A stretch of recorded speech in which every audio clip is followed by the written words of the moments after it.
1925 में एक British explorer पर्सी faucet Amazon rain forest में एक ऐसे शहर की तलाश में निकले थे जिसके बारे में कहा जाता है कि वो पूरा सोने से बना हुआ है और उसका किंग रोजाना सोने के पाउडर से नहाता है। लेकिन उस दिन पर्सी फॉसेट अपने कैंप से निकले तो थे लेकिन फिर कभी वापस नहीं लौटे। ज़ेम टीवी की वीडियोस में एक बार फिर से खुशामदीद। नाजरीन, अमेज़न रेन फॉरेस्ट दुनिया का सबसे बड़ा रेन फॉरेस्ट है जो हैरत अंगेज तौर पे 8 कंट्रीज आपस में शेयर करती हैं। इसका एरिया 70 लाख स्क्वायर किलोमीटर्स है। इतने बड़े एरिया में इंडिया जैसे 2 देश और यूनाइटेड किंगडम जैसे 28 देश फिट आ सकते हैं। जैसे ओशंस का बहुत बड़ा हिस्सा अभी तक हम इंसान एक्सप्लोर नहीं कर पाए, ऐसे ही अमेज़न रेन फॉरेस्ट का भी बहुत बड़ा हिस्सा अभी तक इंसानों की पहुंच से दूर है। यहाँ प्लांट्स, एनिमल्स और माइक्रोब्स की ऐसी किस्में रहती हैं जिनमें से अभी तक सिर्फ 10% का पता लगाया गया है। हर दिन यहाँ नई स्पीशी एक्सप्लोर की जाती है। अमेज़न रेन फॉरेस्ट में करीब 40,000 करोड़ दरख्त मौजूद हैं और यही वजह है कि इस फॉरेस्ट को अर्थ की लंग्स भी कहा जाता है। पूरी दुनिया में जितनी भी ऑक्सीजन है उसका 20% सिर्फ अमेज़न रेन फॉरेस्ट रिलीज करता है। एक एस्टीमेट के मुताबिक अमेज़न फॉरेस्ट में करीब 20 लाख लोग रहते हैं जिनका बाहर की दुनिया से कोई कनेक्शन नहीं है। क्योंकि अमेज़न का काफी सारा हिस्सा अभी तक अनएक्सप्लोर्ड है, लिहाजा जंगल की इस ढाल के नीचे जो कुछ छुपा है वो भी अभी तक दुनिया के लिए एक ना सुलझने वाला मुअम्मा बना हुआ है। अमेज़न के जंगल की ऐसी ही चंद मिस्ट्रीज के बारे में आज हम जानेंगे। कुछ को तो सॉल्व कर लिया गया है लेकिन बहुत सारी आज भी साइंस के पल्ले नहीं पड़ रही। सबसे पहले बात करते हैं सिटी ऑफ गोल्ड के बारे में। अमेज़न फॉरेस्ट की आज तक की सबसे बड़ी मिस्ट्री है यहाँ की सिटी ऑफ गोल्ड, जिसको एल डोराडो भी कहा जाता है।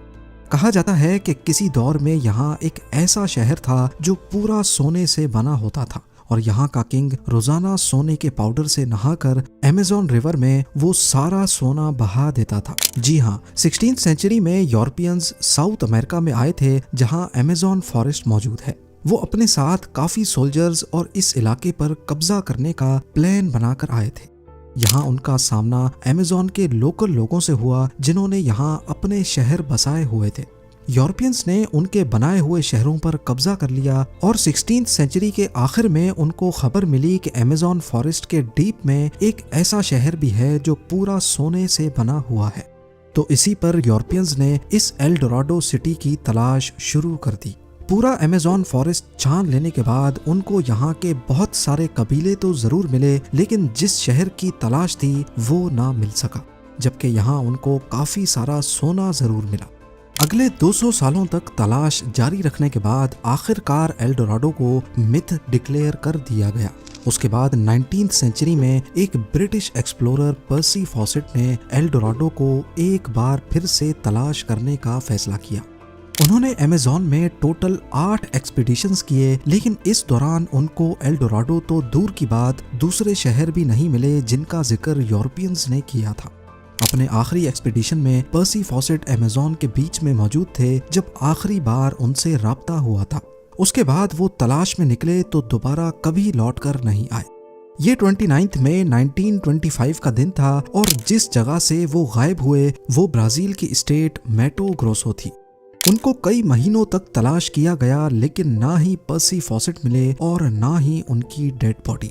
साइंटिफिक कम्युनिटी का मानना है कि ये जगह इंसानों के रहने के काबिल नहीं है, लिहाजा यहाँ कोई शहर या विलेज नहीं बस सकता। लेकिन वक्त के साथ जब टेक्नोलॉजी काफी एडवांस हो गई तो फिर अमेज़न में कुछ ऐसे निशानात मिले जिससे ये जाहिर होता है कि किसी दौर में यहाँ इंसानों ने पूरे शहर बसाए हुए थे। असल में पर्सी फॉसेट जिस जगह तलाश कर रहे थे वो जगह तो बिल्कुल सही थी लेकिन ढूंढने का तरीका सही नहीं था। यहाँ कई मकामात पर रिसर्चर्स को जमीन के अंदर ह्यूमन वेस्ट दबा हुआ मिला है। साइंसदानों ने अमेज़न में कई मकामात पर लिडार स्कैनिंग डिवाइस का इस्तेमाल करके घने जंगल की लेयर के नीचे पत्थर से बने स्ट्रक्चर्स भी ढूंढे हैं जिनको वक्त के साथ साथ जंगल ने छुपा दिया है। नेशनल जियोग्राफिक की टीम ने भी कैरेबियन के साहिल से 15 किलोमीटर अंदर अमेज़न में एक ऐसा शहर तलाश किया है जिसमें 2500 साल पुराने पूरे स्ट्रक्चर पहाड़ों के अंदर दबे हुए पाए गए। लेकिन इनमें एल डोराडो कौन सा है और आखिर ये इतने बड़े अमेज़न फॉरेस्ट में किस जगह मौजूद था, ये आज तक साइंटिफिक कम्युनिटी के लिए एक मिस्ट्री बना हुआ है। नंबर 4, अमेज़न के इस वसी बयाबान जंगल में काफी ऐसे कबीले भी रहते हैं जिन्होंने आज तक बाहर की दुनिया को देखा ही नहीं है। जी हाँ, ये लोग जंगल में कैसे जिंदगी गुजारते हैं इसके बारे में एंथ्रोपोलॉजिस्ट भी सही से नहीं जानते। इनमें से एक कबीला पिरिकपुरा के नाम से जाना जाता है जो वेस्टर्न ब्राजील में रहता है। इस कबीले में पहले हजारों लोग थे लेकिन अभी सिर्फ 15 से 20 ही बचे हैं। इस कबीले के बारे में हम भी 1998 के बाद ही जान पाए हैं जब पहली बार इनका बाहर की दुनिया से राब्ता हुआ था। उनकी लैंग्वेज से ऐसा लग रहा था कि शायद वो अपना दुख दर्द बयान करना चाहते हैं। एंथ्रोपोलॉजिस्ट ने जब उनकी बातों को डिकोड किया तो मालूम पड़ा कि उनका कबीला पहले काफी स्ट्रॉन्ग हुआ करता था, लेकिन फिर कुछ कब्जा माफिया ने फॉरेस्ट में माइनिंग करने के लिए उनके तमाम साथियों को बुरी तरह मार डाला, जिनमें से ये चंद लोग बच गए थे। ऐसे पता नहीं कितने ट्राइब्स हैं जो अमेज़न जंगल के बीच अपनी दुनिया बसाए बैठे हैं। ये लोग कहां से आए थे, क्या इनका हजारों साल पहले यहाँ बसने वाले कबीलों से कोई कनेक्शन है, इस बारे में आज तक कोई नहीं जान पाया। नंबर 3, सदियों से हिस्टोरियंस को ये कंफर्म नहीं था कि अमेज़न में रहने वाले लोग यहाँ कब आए थे, लेकिन 2017 में ये पहेली तब सुलझने लगी जब आर्कियोलॉजिस्ट को कोलंबिया के करीब अमेज़न फॉरेस्ट में पहाड़ पर कुछ पेंटिंग्स बनी हुई दिखाई दी। ये बड़े बड़े पत्थर पहाड़ के अंदर पूरी तरह दबे हुए थे और इन पेंटिंग्स को समझने के लिए इनको एक्सपोज करना बहुत जरूरी था। लिहाजा आर्कियोलॉजिस्ट ने यहाँ 13 किलोमीटर की खुदाई की तो मालूम पड़ा कि किसी दौर में ये पत्थर एक गार के अंदर मौजूद थे। इस 13 किलोमीटर की गार में जो पेंटिंग्स बनी हुई पाई गईं वो करीब 12,000 साल पुरानी थी। उस वक्त आखिरी आइस एज की एंडिंग चल रही थी और जाहिर है उस वक्त यहाँ जंगल नहीं बल्कि सिर्फ बर्फ ही बर्फ हुआ करती थी। इन पेंटिंग्स में कुछ ऐसे जानवर भी बने पाए गए जो सिर्फ आइस एज में ही हुआ करते थे, जैसा कि मेस्टोडॉन्स और जायंट स्लॉथ्स। इन पेंटिंग से ये भी अंदाजा लगाया गया कि उस दौर में यहाँ इंसान किस हालत में रहते थे और कैसे वो अपने से भी बड़े जानवरों का शिकार करते थे। नंबर 2, 2019 में साइंटिस्ट तब चौंक गए जब उनको नॉर्थ ब्राजील में अमेज़न फॉरेस्ट के माराजोआ आइलैंड पर एक मरी हुई हम्पबैक व्हेल मिली। हैरानी की बात व्हेल का मरना नहीं था बल्कि इसके मरने की टाइमिंग कुदरत के निजाम के खिलाफ थी। ना सिर्फ इतना बल्कि व्हेल अमेज़न रिवर के करीब जमीन के ऊपर पाई गई थी। असल में 10 टन भारी ये व्हेल का बच्चा था। ये व्हेल्स सर्दियों की स्टार्टिंग में यानी अक्टूबर से नवंबर में अमेज़न के करीब समंदर में गर्म पानी एंजॉय करती हैं, लेकिन फिर ये खाने की तलाश में साउथ की तरफ एंटार्क्टिका के करीब चली जाती हैं। लेकिन ये व्हेल फरवरी में अमेज़न के करीब कैसे मरी थी? इन्वेस्टिगेशन से मालूम पड़ा कि ये जिस दिन मिली थी उससे सिर्फ 4 दिन पहले मरी थी।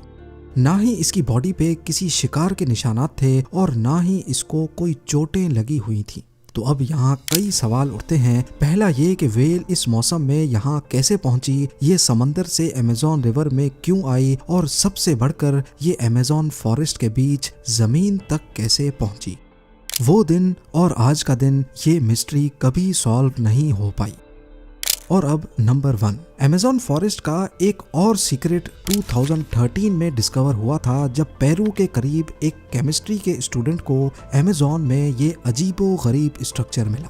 ये एक प्लांट के पत्ते के ऊपर बना हुआ था जो देखने में काफी मिस्टीरियस लग रहा था। इसके ठीक सेंटर में सिल्क से एक कोन बनी हुई थी और इसके चारों तरफ सिल्क से ही एक जबरदस्त फेंस भी बनी हुई थी। उस स्टूडेंट ने इस स्ट्रक्चर की फोटोज ली और उनको इंटरनेट पर पोस्ट कर दिया, लेकिन हैरत की बात यह थी कि आज तक ऐसा स्ट्रक्चर किसी ने भी नहीं देखा था। इस पर मजीद जांच पड़ताल के लिए साइंटिस्ट की एक टीम ने पेरू के इस हिस्से को विजिट किया। थोड़ी ही देर में इनको 45 से ज्यादा ऐसे ही स्ट्रक्चर मिल गए। कुछ तो दरख्तों पर बने थे और कुछ प्लांट्स के पत्तों पर। इस मिस्टीरियस स्ट्रक्चर को सिल्क हेंज का नाम दिया गया और इनमें से कुछ को वो अपने साथ लेबोरेटरी लेकर गए।